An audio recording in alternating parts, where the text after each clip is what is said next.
Hello, welcome to my channel Chat Masala. Today I'm here with a very special guest, Ananya Nandi Day.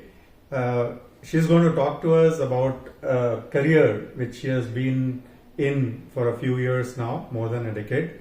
And it's an unusual one for most MBAs and maybe others as well. So we're going to chat a little bit about that. Welcome, Ananya.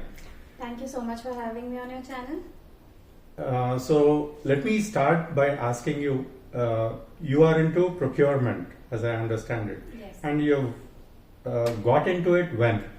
So straight after my MBA, I graduated from IMT Nagpur. My specialization was operations and I was looking for roles in supply chain specifically. I was also applying only for similar roles through campus and offline, and Torrent Pharmaceuticals was one of the companies which came to our campus. So they didn't come directly, so we went and had our interviews at the head office in Ahmedabad. Yes. And along with, I think we had 4 or 5 other applicants. I was one of the selected candidates in the procurement team. Right. We had few more who got selected in IT and supply chain specifically. And this was something which I was asked even then, that why procurement, why do you want to join? And we don't usually have MBAs opt for procurement. So I knew that procurement is the beginning of your overall supply chain. So everything, it all connects eventually, because first you have to buy for your organization to be able to run the operations in very layman terms, if I can explain. And then I did have an opportunity at Torrent to move to the main supply chain team also, but I chose to remain because it was obviously a different, as you mentioned, a different role, a different team. Usually people don't opt for, and I enjoyed being on the other side of table, as you call it, from marketing. I mean, you always have people convincing you to buy stuff, and people are always selling something or the other.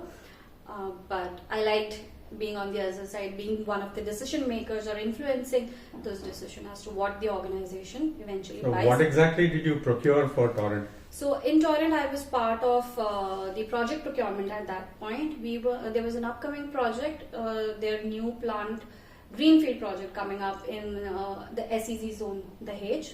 It's not functional now.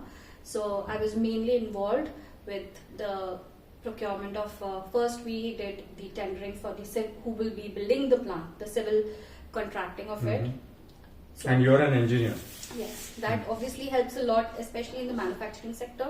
So initially it was project procurement. Later on I worked 1 year at their plant in Ahmedabad. I handled again capital expenses, not project but capital, other ongoing capital expenses, and being an electrical engineer, I was also given the electrical consumables category. So were the vendors mostly domestic or international as well? It was a mix. For the major plant related machines, the tablet making machines and those kind of, it was imported machines.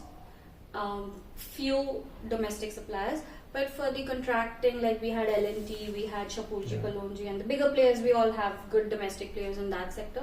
And certain customized equipments were all domestic suppliers who were our regular vendors. And other electrical supplies, we have good players in the market, so we could fulfill mostly through domestic suppliers. So you've also worked for some international or MNC companies. So what's the difference between, let's say, working with Indian versus foreign company? So, if I explain it in a very easy way, so the Western countries, especially the Northern Americas, your US, Canada, and even European, UK and the rest of the Europe, they prefer, even if sometimes they may go for they are cost conscious, I won't say they are not, but eventually if they want something specific, they will pay for quality, and they prefer doing long-term contracts over short-term deals. 3 to 5 years. Typical, 3 to 5 years. Okay. But in India, 1 year is the maximum they'll commit to a price, because Indian market, for a lot of the things, the prices fluctuate a lot. Volatile. Yes. So they don't prefer doing long-term contracts. So even if they do, they fix on the pricing, but we don't have formal signed contracts. There, when you engage with a supplier, even if you're going to buy some, ready off-the-shelf products, the first thing they do is they will negotiate a master contract with all the T's and C's, your limitation of liability, confidentiality, and the commercial terms. In India, a lot of it goes on trust. Your PO will have all your generic terms and conditions. Nobody even reads it. It's more based on trust. Only with your bigger, longer term contracts, like if you're maybe having the civil contract. So there probably you will sign the entire T's and C's because it's going to be a year-long, 2-year-long project. But everything is like today, and Indian companies like the flexibility. Like if I'm buying something today from a particular, you might change the I might change it. So we don't want to lock ourselves. Only not the Japanese method of only in the IT space now, which I am majorly into. I am into IT procurement now in the past 5-7 years. There, of course, because these are long term. Because when you invest into an IT system or a software, it's a long term thing. You're not going to change it every year. So there you will see your long term contracts, full due diligence, and then you sign into the paperwork. But for regular supplies and hardware, it's all you engage with them, you onboard with them whenever you need something. The max plan that you will give them is a 6-month plan. But it's shifting. People are realizing the wisdom and the effort it saves, the time it saves in longer planning, with the option to pivot when the market, or let's say seasonality, if you are into the manufacturing. So now it's a mix. India do currency fluctuations play any role in these contracts?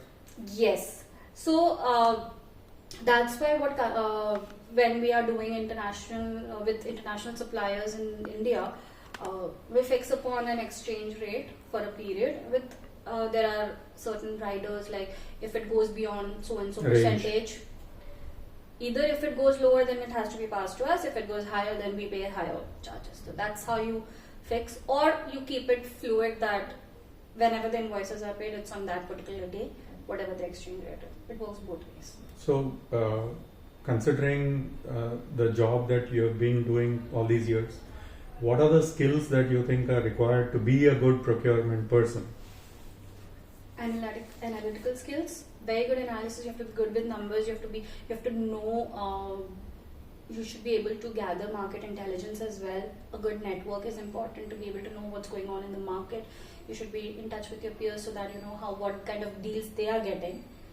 And outside of, you need good, strong interpersonal skills, conflict management, and your ability to influence decisions as to what a good deal should look like. Because many times it happens, the stakeholders for whom we procure, they have a certain notion that I want to go with a certain vendor or a supplier, maybe because of past experience they have had. If everything is good, even we convince them to go with that. But sometimes there are new suppliers who have better technologies or better products, which we have to also showcase it to them. How do you find new suppliers? That's another question I have. So sometimes they approach us. We also keep ourselves updated as to what's going on in the market.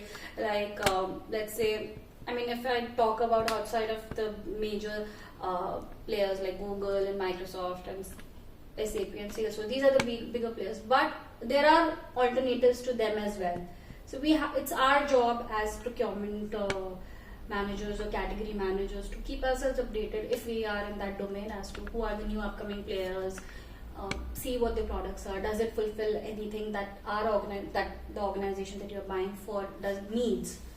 So, and of course, it's a collaboration with the category team as well. So, if I'm serving IT procurement, so we have to be in touch with the IT team as well as to what they need, what they're looking for. They come up with suggestions. We also look for suppliers if there's a new project coming. So you do that entire analysis as to who could be, the shortlist whom we reach out for proposals. And why do you think MBAs are not very keen on this kind of a role? Maybe because recently the tide has changed, but previously sales and marketing, because that's what was visible. They got that, I would say, accolades or rewards. More glamorous. Yes. But now people have realized how important a good mature procurement organization, the value it can add, and how they can add to the bottom line.